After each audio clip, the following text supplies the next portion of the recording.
Olá, alunos!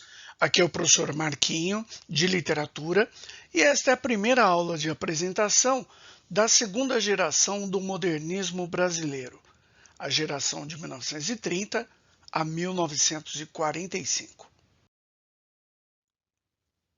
José, Carlos Drummond de Andrade. E agora, José? A festa acabou, a luz apagou, o povo sumiu, a noite esfriou. E agora, José? E agora, você? Você que é sem nome, que zomba dos outros, você que faz versos, que ama, protesta? E agora, José? Está sem mulher, está sem discurso, está sem carinho, já não pode beber, já não pode fumar, cuspir já não pode, a noite esfriou, o dia não veio, o bonde não veio, o riso não veio a utopia, e tudo acabou, e tudo fugiu, e tudo mofou. E agora, José? E agora, José? Sua doce palavra, seu instante de febre, sua agulha e jejum, sua biblioteca, sua lavra de ouro, seu terno de vidro, sua incoerência, seu ódio. E agora? Com a chave na mão, quer abrir a porta. Não existe porta. Quer morrer no mar, mas o mar secou. Quer ir para Minas. Minas não há mais. José, e agora? Se você gritasse, se você gemesse, se você tocasse a valsa vienense, se você dormisse, se você cansasse, se você morresse. Mas você não morre. Você é duro, José. Sozinho no escuro, qual o bicho do mato, sem teogonia, sem parede nua para se encostar, sem cavalo preto que fuja galope, você marcha, José. José, para onde? Agora vamos falar um pouquinho do contexto dessa geração. O que está acontecendo no período de produção do segundo modernismo brasileiro? Quando a gente olha o contexto dessa época, nós vamos observar o período de maior instabilidade social e política de todo o século XX. A quebra da Bolsa de Nova York em 1929, a ascensão do nazismo e do fascismo na Europa, a Guerra Civil Espanhola, a Segunda Guerra Mundial e, no Brasil, a Revolução de 30, liderada por Getúlio Vargas, a Revolução Constitucionalista de 1932 e, por fim, a instauração do Estado Novo, a ditadura Vargas, de 1937 a 1945. Quando nós falamos do segundo modernismo brasileiro, o marco inicial dessa geração é a publicação do livro Alguma Poesia do Carlos Drummond de Andrade. Drummond, ele vai significar, ele vai simbolizar a primeira geração de jovens escritores, de jovens poetas que cresceu no Brasil não mais sob a influência da poesia romântica ou da poesia parnasiana, mas sim já da tradição modernista iniciada em 1922 com o advento da Semana de Arte Moderna. É muito bacana essa publicação do Carlos Drummond de Andrade, porque significa que o modernismo ele conseguiu romper com quase 80 anos de tradição romântica e parnasiana no Brasil e instaurar uma nova tradição artística no país, que está muito ligada com a busca da nossa identidade cultural nacional. O término é 1945. Dentre algumas efemérides, é a morte do Mário de Andrade e a publicação do livro O Engenheiro, do João Cabral de Melo Neto. Vamos falar um pouquinho agora da diferença da segunda geração do modernismo em relação à primeira. O primeiro modernismo, que começa ali em 1922 com o advento da Semana de Arte Moderna e vai até 1930, ele é marcado pelo experimentalismo da linguagem. A gente precisa lembrar que foi essa geração do Mário de Andrade, do Oswald de Andrade, do Manuel Bandeira, do Cassiano Ricardo, do Menotti e Delpicchia, que trouxe da Europa para o Brasil a influência das vanguardas artísticas europeias. Então essa geração ela está muito preocupada em testar novas possibilidades, fazendo frente àquela tradição artística acadêmica parnasiana e à tradição sentimental romântica. Então, esse primeiro modernismo, ele vai estar muito focado em buscar uma nova identidade nacional. Então, a gente tem o nacionalismo crítico da antropofagia e o nacionalismo ufanista do movimento verde-amarelismo. A ironia, o humor e a paródia são marcas dessa poesia, o chamado poema-piada. O relato do cotidiano passa a ser paradigmático, fazendo frente aos grandes temas da tradição clássica e a revisão crítica do passado histórico e cultural brasileiro. Agora, quando a gente fala da geração de 1930, é uma geração que está sendo fortemente impactada pela realidade política, social e econômica que o mundo está vivendo naquele contexto. A gente está vivendo uma crise de dimensões globais, a quebra da Bolsa, o grande crash da Bolsa de Nova York. A gente está vendo o avanço do totalitarismo no mundo. Então a gente tem nazismo na Alemanha, o fascismo lá na Itália, a gente tem o franquismo na Espanha, o salazarismo em Portugal e o getulismo que está se implantando no Brasil. Tá? Então, os estados totalitários de direita e de esquerda, a gente lembra Joseph Stalin na União Soviética, então estão assustando o mundo. Então, nesse contexto de fortes tensões políticas e sociais, a geração de 30 vai ser chamada para discutir os conteúdos. Então, se a geração de 22 ela é muito forte no aspecto estético da linguagem, a geração de 30 ela vai ser uma geração mais robusta, mais densa em termos de conteúdo, em termos de assunto. Não é uma geração tão inovadora em termos estéticos, mas por quê? Ela vai balançar, ela vai deslocar o seu centro de gravidade para os temas pertinentes do Brasil e do mundo. Então, quando nós falamos dessa geração de 1930 a 1945, a visão crítica das relações sociais é algo central. A literatura ela assume um caráter regionalista em que a relação do indivíduo com o espaço geográfico, com o espaço físico, com o espaço social é extremamente determinante para o seu desenvolvimento, para a sua trajetória na vida. A preocupação social e econômica, a crítica e denúncia social são bastante importantes. A valorização da cultura brasileira, principalmente a cultura popular, e a influência da psicanálise de Freud, que vai aparecer na chamada prosa psicológica, os livros de caráter mais intimista. Quando nós falamos da prosa de 1930, nós vamos usar a legenda do neorrealismo regionalista.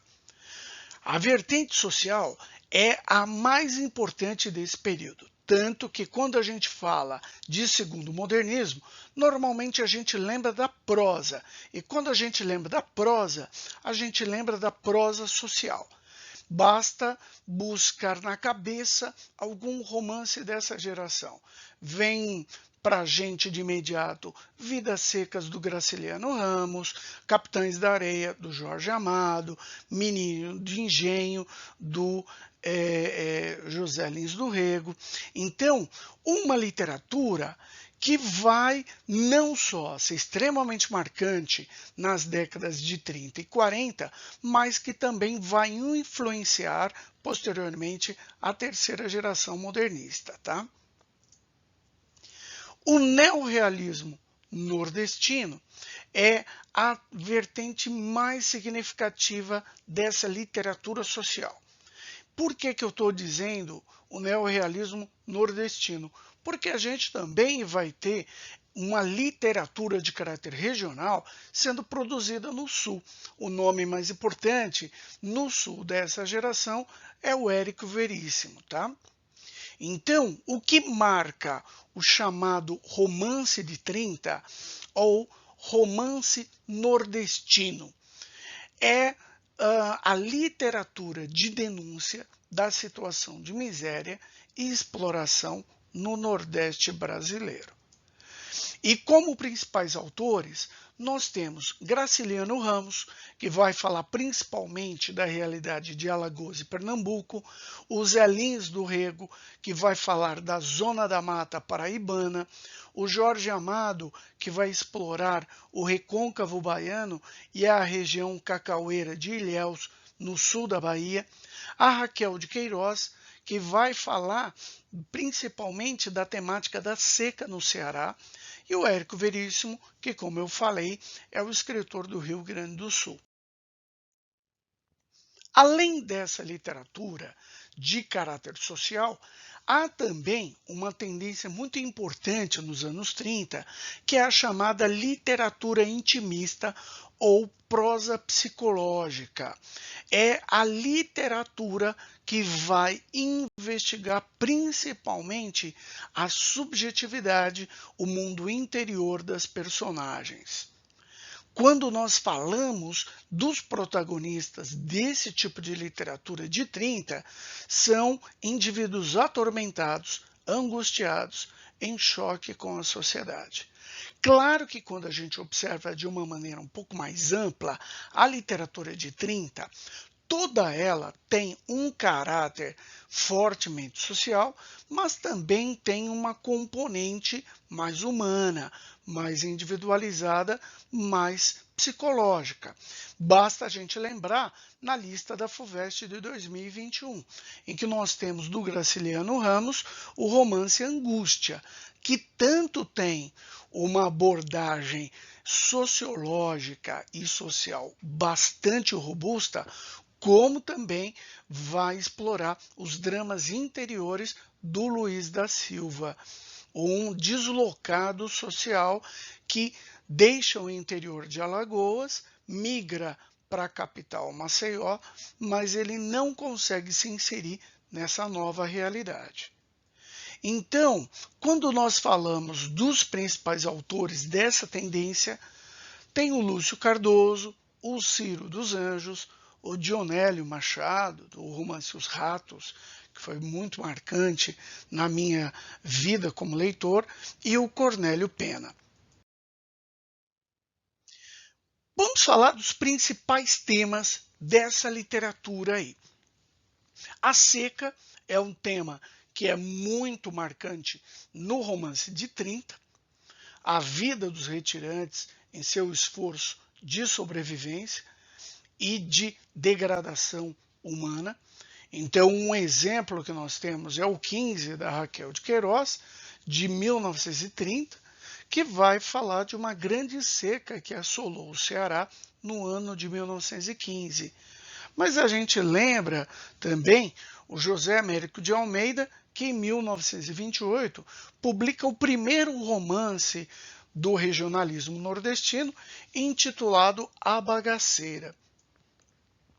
Temos também a temática memorialista, a perspectiva subjetiva do processo social, e aí o Menino de Engenho, do José Lins do Rego, de 1932. A temática da opressão social, a luta contra toda forma de repressão. Temos Jubiabá, do Jorge Amado, de 1935. Temos também Capitães da Areia, que fala, sobre menores abandonados e oprimidos. O Intimismo, com personagens em constante sentimento de angústia. Os Ratos, do Dionélio Machado, de 1935. E a História Regional, os Costumes Locais, com o Tempo e o Vento, do Érico Veríssimo. Como representante importante dessa vertente social do neorrealismo regionalista, eu queria apresentar para você a Raquel de Queiroz. Doer? Dói sempre. Só não dói depois de morto, porque a vida toda é um doer. Do romance Dora, Doralina. Vamos ler agora um fragmento do romance O 15, da Raquel de Queiroz. Setembro já se acabava, com seu rude calor e sua aflita miséria. E outubro chegou, com São Francisco e sua procissão sem fim, composta quase toda de retirantes, que arrastavam as pernas descarnadas, os ventres imensos, os farrapos imundos, atrás do palio rico do bispo e da longa teoria de frades a entoarem em belas vozes a canção em louvor do santo. E no andor, hirto, com as mãos laivadas de roxo, os pés chagados aparecendo sob o burel, São Francisco passeou por toda a cidade, com os olhos de louça fitos no céu, sem parecer cuidar da infinita miséria que o cercava e implorava sua graça, sem nem ao menos ensaiar um gesto de bênção, porque suas mãos, onde os pregos de Nosso Senhor deixaram a marca, ocupavam-se em segurar um crucifixo preto e um grande ramo de rosas. E novembro entrou, mais seco e mais miserável, afiando mais fina, talvez por ser o mês de finados, a imensa foice da morte. Essa literatura nordestina de 30, ela vai ser muito influenciada pelo sociólogo e ensaísta Gilberto Freire, autor de Casagrande Senzala, publicado em 1933, que é considerada uma das obras mais representativas sobre a formação da sociedade brasileira. Gilberto Freire vai trazer nos seus estudos feitos no exterior uma visão crítica dessa sociedade brasileira. E ao lado de Caio Prado Júnior e Sérgio Buarque de Holanda, ele vai ser um dos grandes pensadores do Brasil moderno.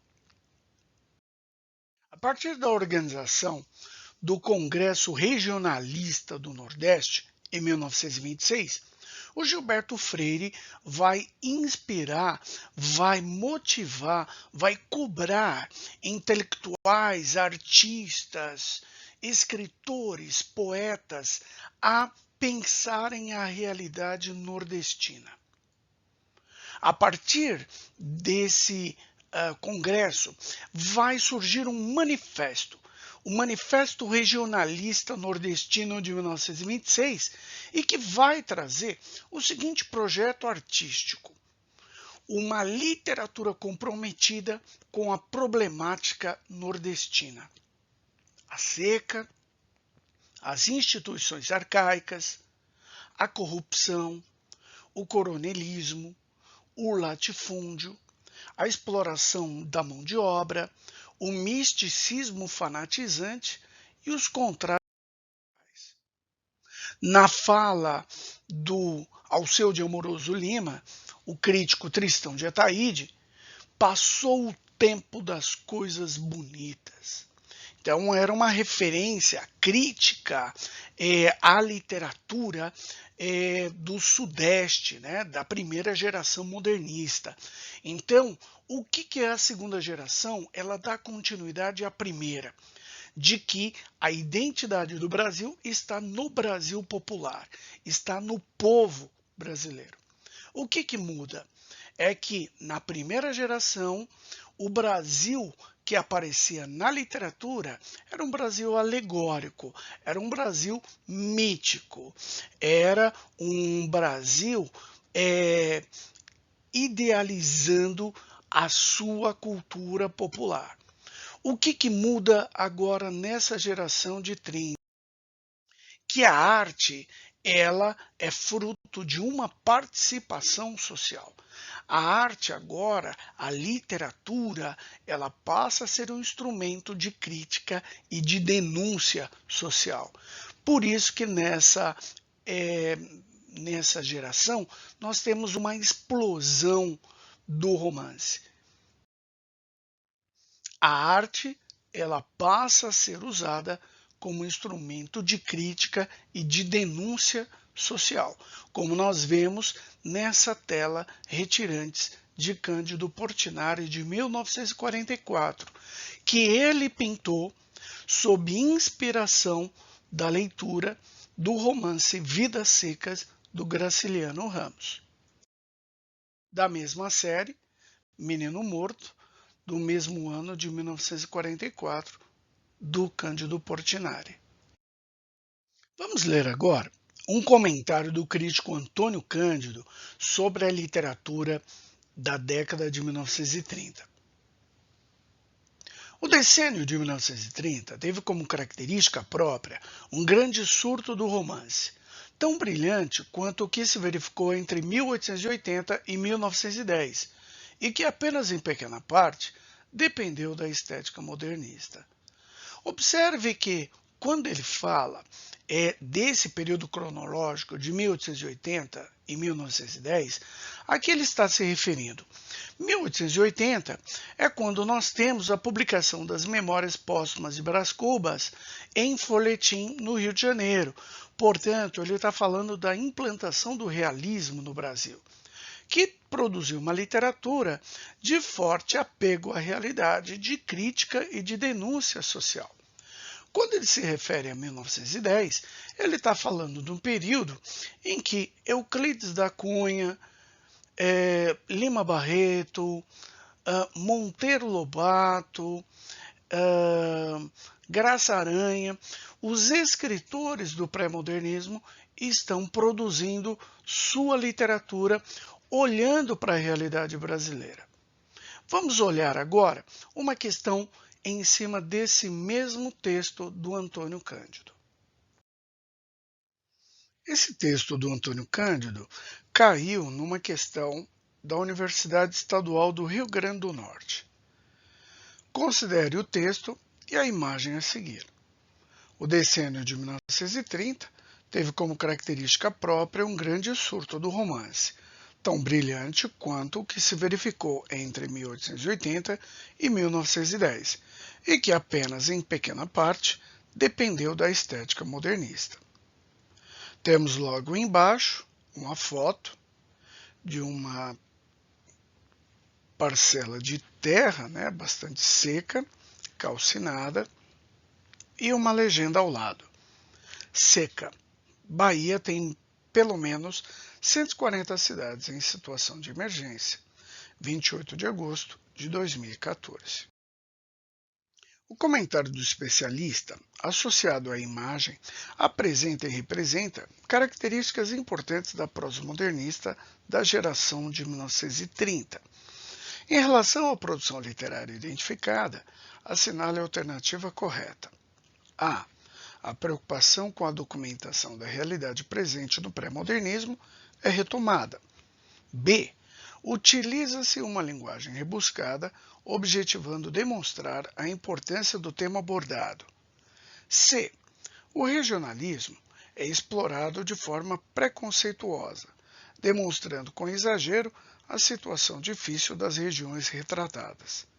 D. O desejo por um país melhor, isento de desigualdades sociais, faz com que os romancistas de 1930 descrevam cenários e personagens idealizados. Então, um tempinho aí para você pensar.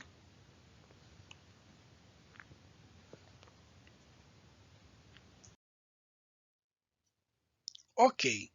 Alternativa A preocupação com a documentação da realidade presente no pré-modernismo é retomada.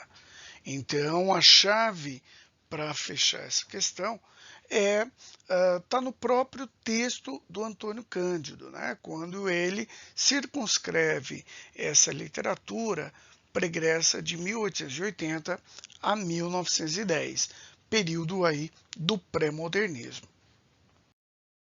Para terminar a nossa aula de hoje, eu gostaria de ler com vocês um fragmento do Graciliano Ramos. O Oswald de Andrade, autor do Manifesto Antropófago, escritor importante da primeira geração do modernismo, tinha grande admiração pela literatura do Graciliano e dizia que Graciliano era um mandacaru escrevendo. Então, mandacaru é um cacto típico do Nordeste brasileiro. Não tenha dúvida, Graciliano é um mestre das palavras secas. Ele era um grande humanista, e no romance Vidas Secas, ele vai denunciar de maneira brutal a realidade do sertão nordestino. Uma realidade cruel em que homens e animais se igualam na mesma luta pela sobrevivência. Vamos falar agora um pouquinho do Vidas Secas. É o livro do qual nós vamos ler um trecho para fechar essa nossa aula. Quando a gente fala do Vidas Secas, a gente fala de um retrato brutal, extremamente cru, da exclusão, da exploração e da violência a partir da miséria desse sertanejo nordestino. Protagoniza esse livro um vaqueiro de profissão, Fabiano, a sua esposa, dona de casa, assim a Vitória, o menino mais velho, o menino mais novo, e eu atente para o fato de que as crianças não têm nome, e a cachorra-baleia. Então é um romance de crítica e de denúncia social sobre a condição de exclusão neste Nordeste brasileiro. Na planície avermelhada, os juazeiros alargavam duas manchas verdes. Os infelizes tinham caminhado o dia inteiro. Estavam cansados e famintos. Ordinariamente, andavam pouco. Mas como haviam repousado bastante na areia do rio seco, a viagem progredira bem 3 léguas. Fazia horas que procuravam uma sombra. A folhagem dos juazeiros apareceu longe, através dos galhos pelados da caatinga rala. Arrastaram-se para lá, devagar. Sem a Vitória com o filho mais novo escanchado no quarto e o baú de folha na cabeça. Fabiano sombrio, cambaio, o aió tiracolo, a cuia pendurada numa correia presa ao cinturão, a espingarda de pederneira no ombro. O menino mais velho e a cachorra-baleia iam atrás. Vidas Secas, quando a gente fala desse livro, na totalidade da produção do Graciliano Ramos, é um romance singular, em vários aspectos. É o único romance do Graciliano com foco narrativo em terceira pessoa. Observe, você que está já dando conta aí da leitura do Angústia para a lista da FUVEST, Angústia, São Bernardo, são romances narrados na primeira pessoa. O Vidas Secas não. Não foi planejado como romance. Ele nasceu de um conto. Aliás, o 9º conto do livro, Baleia. E os capítulos foram escritos fora da ordem que aparecem na edição final.